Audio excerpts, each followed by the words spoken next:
The second the Boston Celtics won the NBA championship, the offseason officially started. With many NBA players demanding trades and contracts running up, it was looking like an exciting summer. And now, halfway through the offseason with many already in place, we have a glimpse into next year's rosters.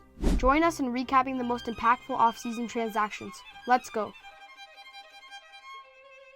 The Kings have agreed to a sign-and-trade that will see Sacramento acquire DeMar DeRozen from the Bulls. This particular move was one of the bigger signings of free agency. Getting older and coming off his 15th season in the NBA, some people could say that he was pretty mediocre. Being the star and leader of the team, they pretty much relied on him to do everything. Lavine was just his assistant in the lab. However, you could see he didn't like that. Not making the playoffs the last few years has tampered with his confidence, and he probably needed a new place to take his talents. What's better is that he'll be going back to his hometown. Going to Sacramento, he will be able to pair up with All-NBA guard DeAaron Fox. There, he could be somewhat of a co-star, but also have pieces around him to help carry the load. With the West being loaded like always, it will be interesting to see how this move turns out. Next, let's move to a completely different conference and look at the DeJounte Murray trade. On July 6th, Murray was sent to the New Orleans Pelicans for Dyson Daniels, Larry Nance, and a draft pick. Let's start off with the Pelicans side. Murray has been an X-factor for the Hawks as he's been their primary defender and shooter. Being alongside Trey, he was able to learn the ropes and truly learn how to be a true point guard. Turns out this worked and kinda didn't. The Trae Young-DeJounte Murray partnership just never worked.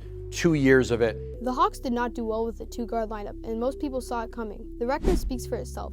Not making the playoffs again and again can start to take a toll on the mental part of your game, not just for him, but for the whole entire organization. The Hawks surprisingly decided to move on from DeJounte and keep their trust in Trey. Anyways, he can provide a lot for New Orleans, but it really comes down to how he's going to fit the system. As for the Hawks, they're getting two decent role players who specialize in their own things. For Nance, he's a big power forward who is a decent shooter and post finisher.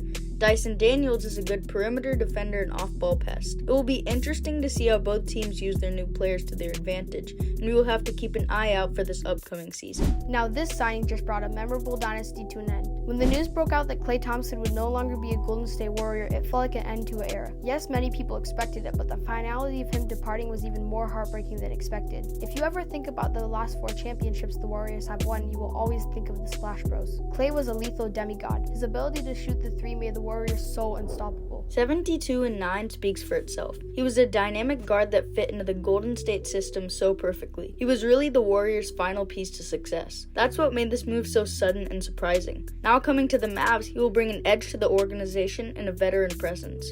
There's no doubt that Klay is aging and getting worse and worse, but maybe, just maybe, he needed a change of scenery. Maybe pairing up with Luka and Kyrie can be something no one has ever seen. These are all questions that will be answered this season, and it will be fun to see the Mavs hungrier than ever. The next major signing was the acquisition of Russell Westbrook. Russ was recently acquired by the Denver Nuggets, in which included a sign and trade just a day before between the Clippers and Jazz. Russ has been quite the story the past few years. Kind of like prime Paul George, prime Russell Westbrook was one to remember. Again, the Nuggets are not expecting Russ to go full-on beast mode, but they are needing someone off the bench. Losing their defensive stud KCP, Christian Braun had to fill in for the starting spot. This pretty much meant that they had no one off the bench. With Julian Strawther looking better than ever, they only had one spot left, which was their backup point guard position. In the draft, they were looking for a ball handler ever since they got rid of Bones Highland and Reg Jackson. With such a late draft pick, they ended up taking De'Aaron Holmes, who eventually did tear his ACL this offseason. Anyways, getting Russ meant that they would get a menace off the bench and a veteran to help lead the team.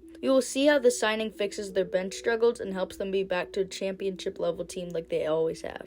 This signing was pretty surprising to say the least. On July 7th, veteran guard Chris Paul joined the San Antonio Spurs. Paul spent last season with the Golden State Warriors, appearing in 58 games and somehow starting in 18 of those games. He averaged 9 points, 7 assists, 4 rebounds, and 1 steal in 26 minutes. These are pretty good numbers for a backup point guard who is 39. Now yes, Chris has shown much better flashes, especially early on in his career with the Clippers, but that's not the point. Paul has had the experience, now coming into his final years, why not pair up with a 7'4" freak who you can just throw lobs to every play? Chris has an elite passing ability and can shoot whenever he can. He may not be the most athletic and versatile guard in the league, but he can get the job done. If this was a long-term move, this is a really stupid signing. However, our best guess is that this was only an attempt to have a true point guard to help Wemby develop. We will see how the Spurs do this season, but I would not get our hopes too high. Last but definitely not least, the Philadelphia 76ers acquired Clippers guard Paul George on July 6th. George was just coming off one of his worst years despite missing almost half the season. However, there's no sleeping on this particular superstar. If you're an NBA fan, you probably remember Prime Paul George. Prime Paul George was different. He was an MVP talent at the least, Hall of Fame specimen, and an absolute demon. Now, the 76ers are not expecting Prime Paul George, although they are definitely expecting him to be the second or third star. Losing Tobias Harris this offseason was a bit of a hit for them as they lost some offensive firepower. With extra cap space and George wanting out of LA, they pulled the trigger in hopes of getting their big three. Now having one of the deadliest backcourts in the NBA and an MVP on their team, they are legitimate finals contenders and will give the defending champs a run for their money.